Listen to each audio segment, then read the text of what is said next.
10자들까지 말씀을 통해서 그리스도로 만족하는가, 당신은 그리스도로 만족하는가 하는 제목으로 말씀을 드리겠습니다. 한 농부가 자기 땅에다가 이런 팻말을 붙여놨습니다. 누구든지 자기 인생에 100% 만족하는 사람이 있다면 이 땅을 거저주겠다. 그러니까 이 길을 지나다가 자기 인생에 100% 만족하다고 느끼는 사람은 와서 이 땅을 달라고 하라. 이런 팻말을 붙였습니다. 그런데 팻말을 붙이자마자 얼마 안 있다가 한 젊은 청년이 문을 두드렸습니다. 주인님, 제가 팻말을 잘 봤습니다. 저야말로 저의 인생에 100% 만족하는 사람입니다. 저는 가족도 모두 예수 잘 믿고 경건하고 또 저의 사업도 성공을 했고 미래도 평안하고 건강 상태도 최상이고 지금 저는 쓸만한 돈도 있고 그러므로 저는 100% 만족한 사람입니다. 그러므로 이 땅을 주십시오. 그러니까 그 농부가 뭐라 그랬겠어요? 그 젊은 청년을 가만히 쳐다보더니 이렇게 질문을 했다고 합니다. 여보시오, 당신 인생에 100% 그렇게 만족한다면 이 땅은 왜 달라고 하시오? 이 땅이 필요하고 부족하니까 달라고 하는 거 아니요? 그러므로 당신은 이 시험에서 이렇게 대답했다는 확인 안 된 얘기가 있는 것입니다. 오늘 우리가 이 저녁에 생각할 것은 뭐냐면 나는 무엇에 만족을 두고 살고 있는가? 내가 무엇을 만족해 하는가? 우리가 무엇을 만족해 하는가에 따라서 우리 인생관이 달라지는 것이고 인생 철학이 달라지는 것이고 인생의 언행 심사가 달라지는 것이고 행동 양식이 달라지는 것입니다. 사람들은 보통 뭐로 만족을 한다고 말을 하냐면 자기의 문벌이 좋거나 아니면 학벌이 좋거나 아니면 출세하거나 아니면 자기가 가진 외관이 좋거나 이런 것으로 인생이 만족한다고 생각을 하고 있습니다. 그러나 오늘 말씀에 보면 사도 바울은 자기의 육체로 결코 만족하지 아니했습니다. 바울이 자기의 출신 성분도 대단한 사람 아닙니까? 거기 4절에 보니까 나도 육체를 신뢰할 만하니 내가 육체적인 걸로 만족할 만한 사람이다. 그 말이죠.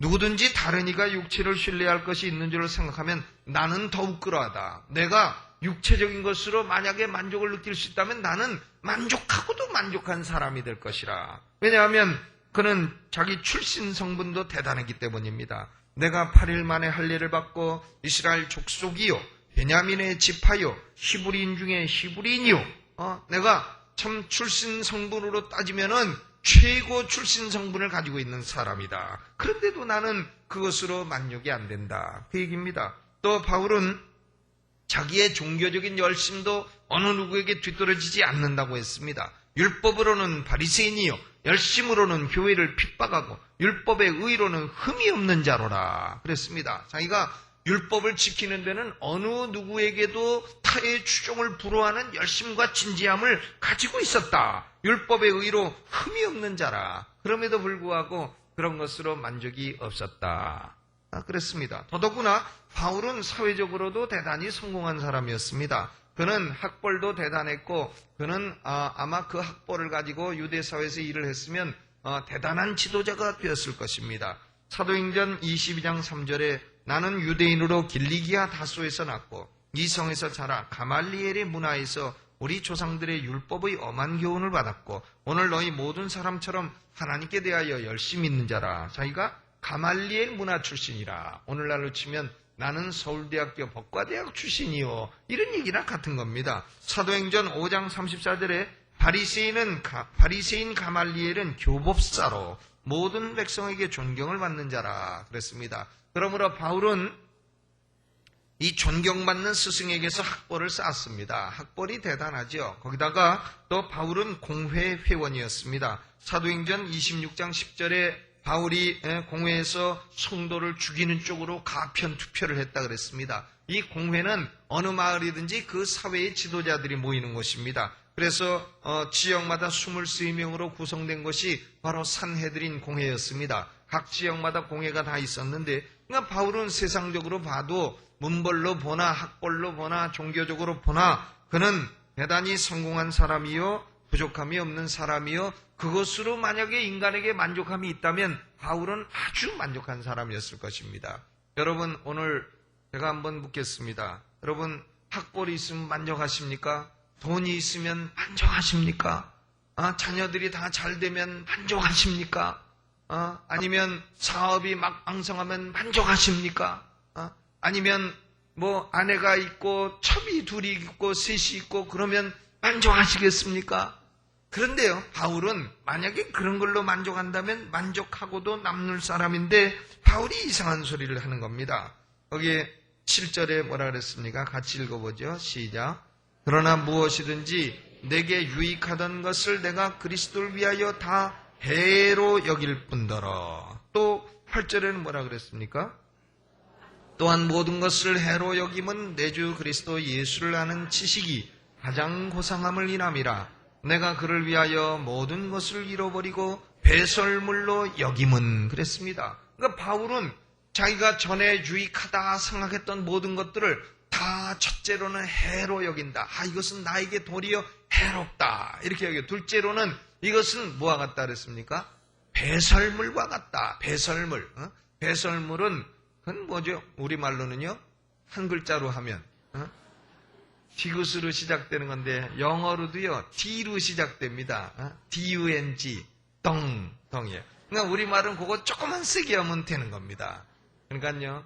우리말 이름 가운데 뭐 예를 들어서 이동원 목사님이다. 그러면 영어로 말할 때는 덩리 그러지 않겠어요? 왜냐하면 미들네임은 안 합니다. 그러니까 덩리 이렇게 되는 겁니다. 그러니까 참 한국 이름도 영어로 말하면 웃은 게 많은데 저는 이름이 피가 돼가지고 피는 영어로 뭐냐? 애들로 치면은 쉬라는 뜻이에요. 쉬 그게 피예요. 애들 말로 푸 그러니까 끙아 하는 거는 푸입니다. 푸. 그러니까 피하고 푸. 그러니까 애들을 기를 때 미국 사람들은 피 하면 소변부란 말이고 푸 하면 대변부란 말이에요.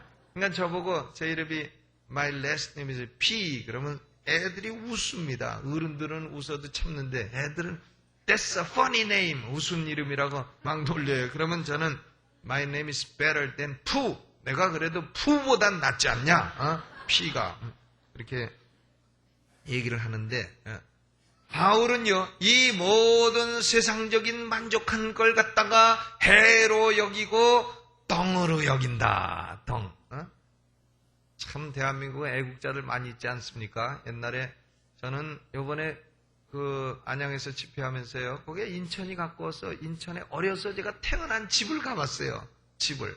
그랬더니 없어져 버렸습니다. 거기가. 인천시 화평동 350번지 달동네인데 없어져 버렸어요. 없어지고 무슨 정자가 생기고 그래서 그 동네 사람들한테 물어봤어요. 당신 나 아느냐 했더니 한 사람이 앞뒤다. 그 동네에서 50년을 사는 사람이 네가 그 사람 아들이냐? 하고 알아보는데 그 사람은 술 주정뱅이에 술이 취해갖고 그래 알아봅니다. 그래서 한번 가보고 내가 출신이 저기구나. 내 출신이 달동네구나. 내가 뭐 자랑할 게 있겠는가 생각하고 그걸 보고 돌아온 적이 있습니다. 그런데 바울은요, 세상에 인간이 만족할 만한 외부적인 육체적인 모든 것을 다 해로 여기고 배설물로 여겼다. 그러면 바울은 뭘 만족한다는 것입니까? 바울이 뭘 만족한다는 것이죠? 8절에 보니까 내 주 예수를 아는 지식, 그리스도 예수를 아는 지식으로 만족한다. 아니 그게 뭘 그렇게 만족할 일입니까? 그리스도 예수를 알면 알고 말면 많은 거지. 그리스도 예수를 아는 지식으로 바울은 만족한다. 왜 과거에 유익하던 것을 다 해로 여기고 배설물로 여기느냐? 바울은 대단히 고상한 것을 알았기 때문이라 그 말입니다. 그런데 대단히 고상한 것이 뭐냐? 그리스도 예수를 아는 지식이라. 제가요 그 집에 가서 가만히 봤습니다. 근데 저는 그 앞마당이 그때는 넓었는데 지금은 어떻게나 좁아 보이는지, 저는 그 마당에서 지금은 뭐 거기 시멘트로 포장을 했습니다만 그때는 흙길이었죠. 거기서 뭘 했느냐? 딱지치기를 했습니다. 딱지. 신문지를 접어가지고요. 딱지를 만들어서 그걸 가지고 동네 애들이 모여가지고 탁 쳐서 남의 것을 넘기면 내가 먹는 거죠. 그게 딱지치기입니다.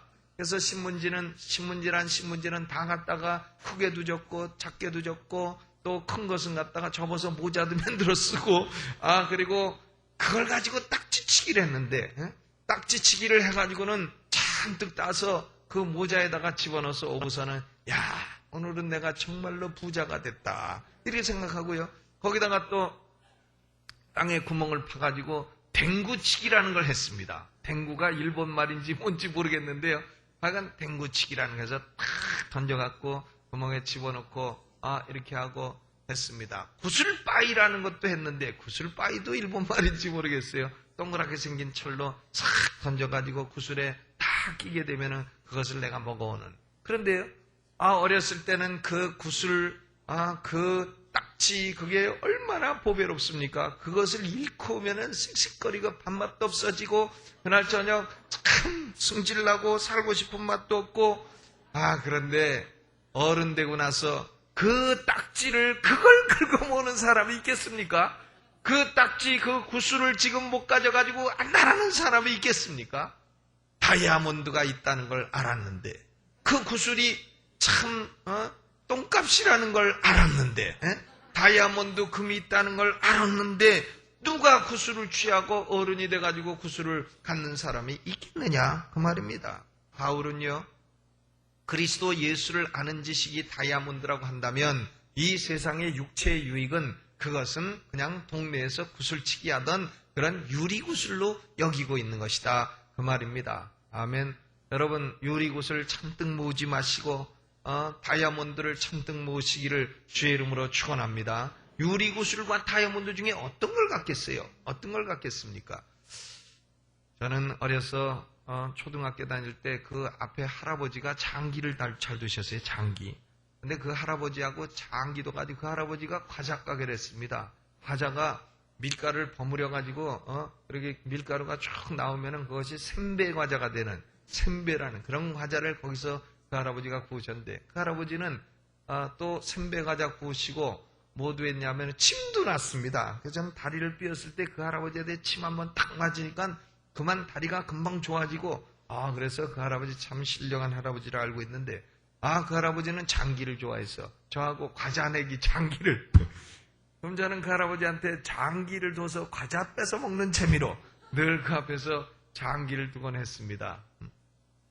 그러니까 그 할아버지가 이 어린 놈이 나한테 장기를 이겨가지고 자꾸 과자를 뺏어 먹는다 그러면서 자꾸 저보고 장기 두자고 지면은 승질내고 이렇게 했던 그런 적이 있습니다. 그 할아버지 돌아가셨습니다. 그런데 바울의 만족은요, 그런 샘배 과자 얻어먹고 또 딱지치기 하고 구슬 뺏고 이런 데 있는 것이 아닙니다. 바울의 만족은 내 주 그리스도 예수를 아는 지식, 이 지식이 너무나 다이아몬드 같다는 것입니다. 왜 이 지식에 만족을 하느냐? 첫째로는 그것이 가장 고상한 지식이기 때문에 그렇다 그 말입니다. 고상하다고 하는 것은 영어 성경에는 surpassing greatness, 이것은 타의 추종을 불허하는 위대한 지식이라. 그리스도 예수를 아는 지식은 타의 추종을 불허하는 가장 위대한 지식이라 그 말입니다. 사람이 세상에서 아무리 박사학위 수십 개 가지고 있어도요, 예수님을 모르면 그 사람은 지혜와 지식의 근본이 없는 사람입니다. 그 사람은 아무것도 아는 사람이 아닌 것입니다. 하나님을 모르고 예수를 모르는 사람이 뭘 아는 겁니까? 자기의 근본도 모르고 자기가 왜 생겼고 무엇 때문에 살고 어디로 가는지도 모르는 사람이 알기는 뭘 아는 겁니까? 책 몇 권 읽어가지고 뭘 그것이 대단한 지식이 되겠습니까? 그러므로 잠언 1장 7절에 여호와를 경외하는 것이 지식의 근본이오늘 미련한 자는 지혜와 훈계를 멸시하느니라 그랬습니다. 왜 그리스도 예수를 아는 지식이 그것이 만족한 것이냐? 이 지식이 가장 타의 추종을 불허하는 가장 위대하고 고상한 지식이기 때문이다 그 말입니다. 두 번째로는 왜 이 지식이 그렇게 고귀하냐? 9절에 보니까 그 안에서 발견되려 함이라 그랬어요. 그 안에서 발견되려 함이라. 이건 무슨 말씀이냐? 이것은 구약시대에 이스라엘 백성들이 과실로 살인죄를 범했거나 하면 요단강 동편의 세계, 서편의 세계에 뭐가 있었습니까? 도피성이 있었습니다. 그러니까 사람이 죄를 지고 살인을 하고도 도피성으로 도망가 있으면은 도피성 안에서 발견되면 그 사람은 죄를 정죄할 수가 없는 겁니다. 그러니까 그리스도 예수 안에서 발견된다 하는 얘기는 뭐냐? 비록 죄가 있어도 하나님이 예수 안에 있는 우리를 발견하게 되면 우리를 정죄할 수가 없기 때문에 그리스도 예수를 아는 지식이 고상하다는 것입니다. 이것이 예수 안에 있는 자는 심판을 면제함을 받기 때문에 예수를 아는 지식이 참으로 만족한 지식이다. 그 얘기입니다.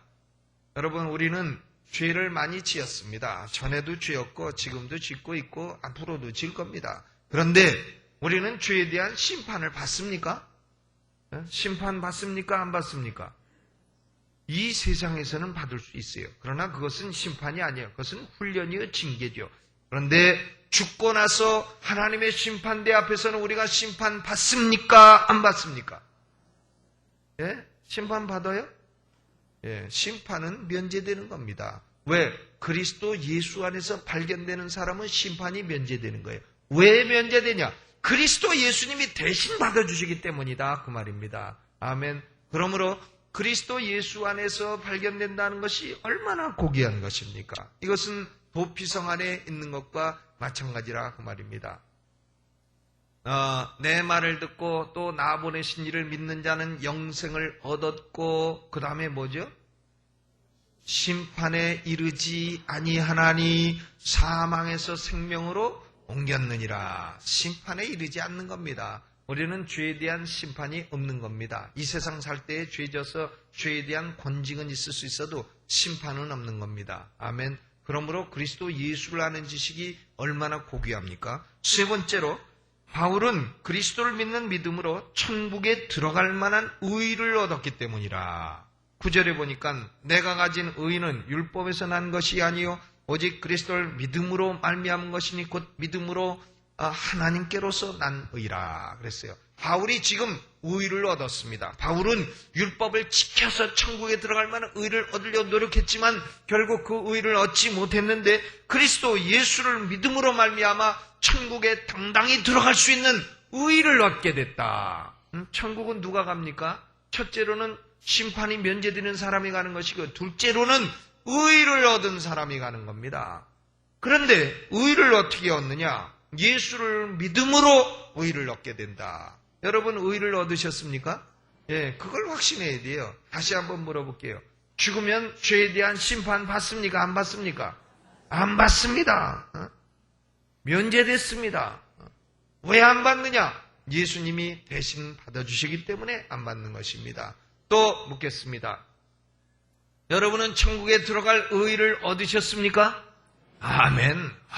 그걸 의를 얻었다고 믿어야 됩니다. 어떻게 얻었습니까? 예수 그리스도를 믿음으로 그 의를 얻게 된 것입니다. 우리는 그러므로 법률적으로 의인이 된 것이에요. 천국 들어갈 때에 하나님은 우리를 의인으로 인정해 주시는 것입니다. 그러므로 우리 성도가 가진 의는 세 가지 특징이 있습니다. 첫째로는 외래적인 의다. Alien righteousness. 성도가 가진 의는요, 내가 의를 막 만들어가지고 쌓아놓은 게 아닙니다. 로만 캐토릭 신도가 로만 캐토릭이요, 교리적으로 거짓된 것은 왜 그러냐? 여러분 중에 뭐 캐토릭 다니는 사람이 있는지는 몰라도요, 캐토릭 교리는 거짓됐습니다. 왜 그러냐? 그건 불교하고 똑같은 거예요. 자기가 노력해서 선행을 해가지고 의를 쌓으면 천국 갈 수 있다. 이런 걸 가르치는 거 그 불교나 똑같은 것이죠. 그러나 그것은 안 되는 것입니다. 천국은 누가 가는 거냐?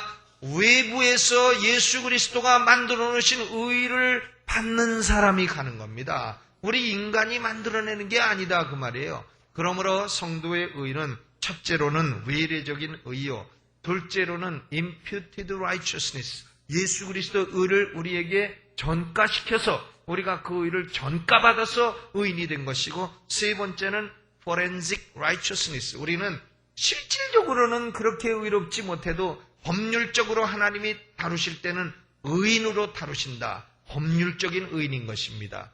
우리가 가진 의는 첫째로는 외래적인 의요, 둘째로는 전가된 의요, 셋째로는 법정적인 의라.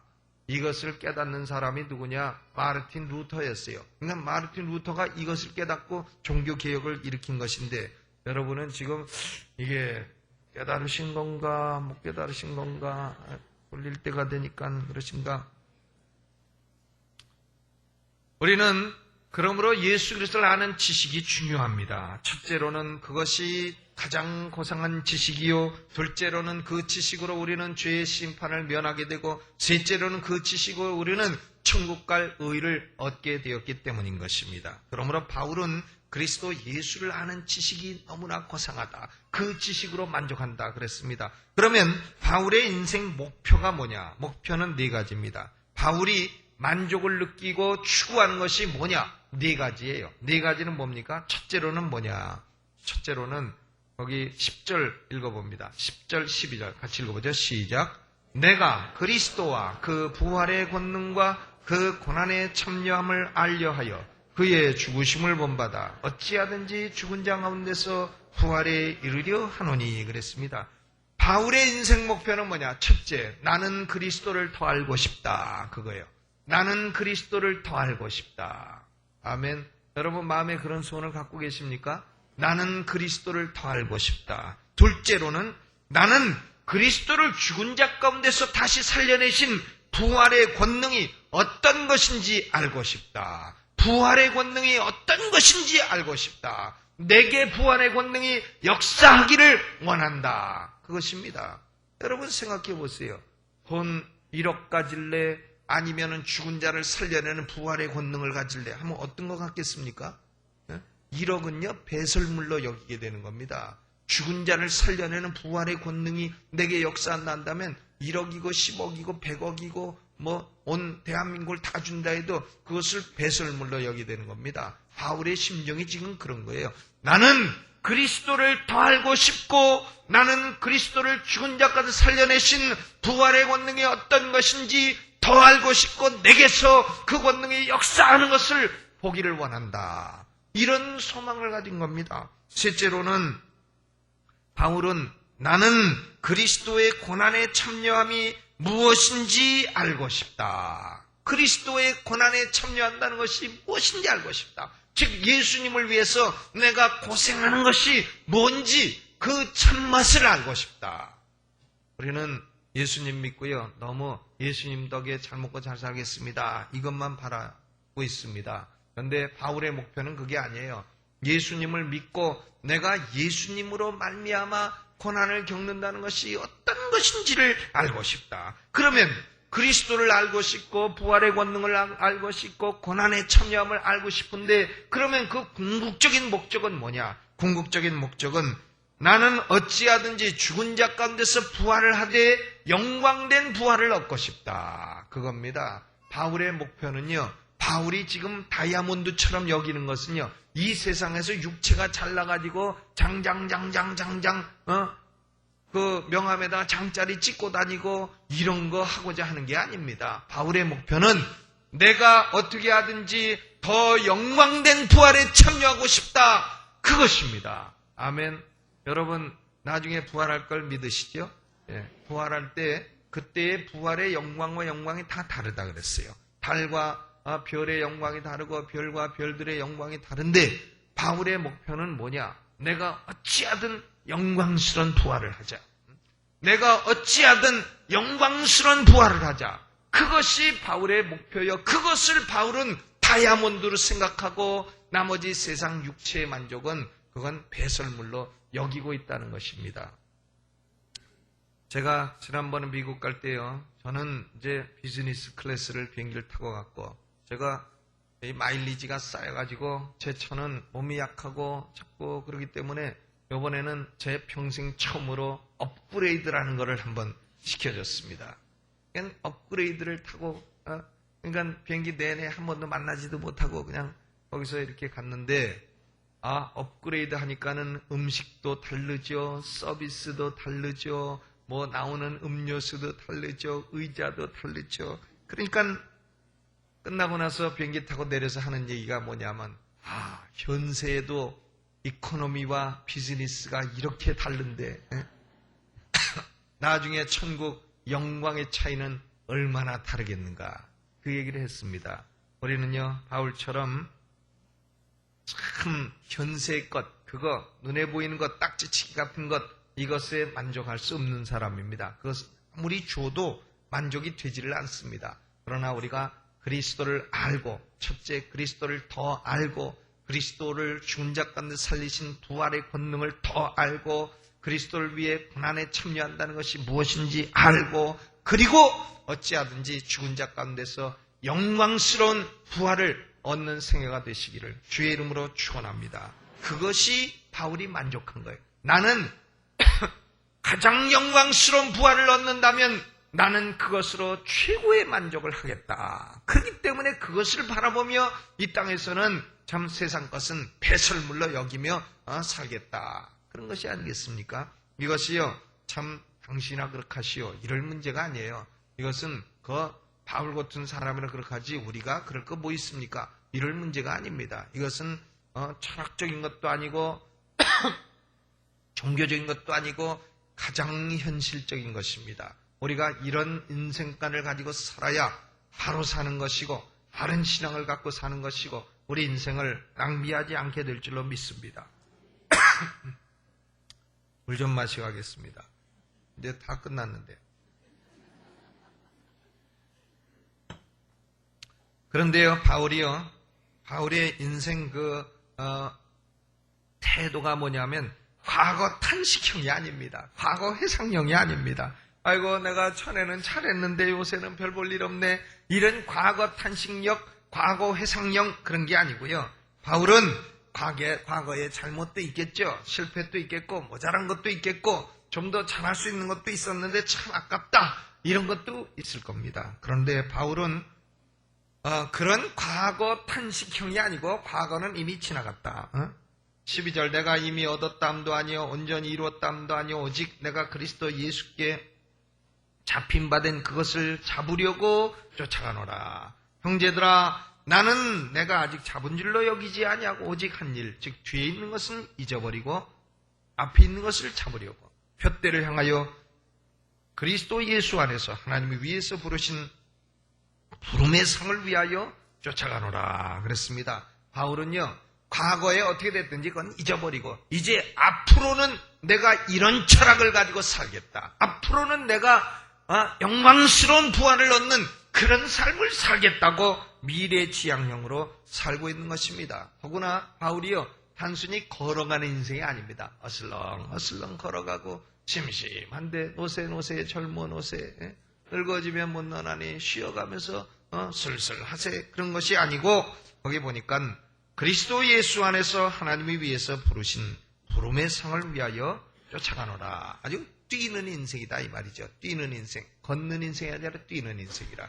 우리는 과거에 잘못한 거 있어도요 다 잊으시기 바랍니다. 잊고 이제는 참 앞에 핏대를 바라보고 내가 어떻게 하면 영광스러운 부활을 얻을 건가? 이러기 위해서는 내가 어떻게 할 건가? 내가 말씀을 더 가까이 하고 기도를 더 하고 전도도 더 하고 봉사도 더 하고 참 이 땅에 살면서 선도 더 베풀고 사랑도 더 베풀고 하나님 내가 이 땅은 언젠가는 어차피 떠날 건데 내가 죽어 부활을 할 때에 참 이 땅에서의 삶이 영광스러운 부활의 열매로 맺혀지게 하여 주옵소서. 그런 삶이 되시기를 바랍니다. 미래의 영광이 참된 영광이요 미래의 영광이 영원한 영광이요 미래의 영광이 실체로서의 영광인 것입니다. 그 영광을 바라보면서 현세를 사는 삶이 지혜로운 삶이요 그것이 그리스도로 만족하는 삶이다. 그것입니다. 여러분 이제 과거는 어떻게 됐든지 간에 앞으로 참 영광스러운 부활을 얻는 그런 삶이 되시기를 주의 이름으로 축원합니다. 우리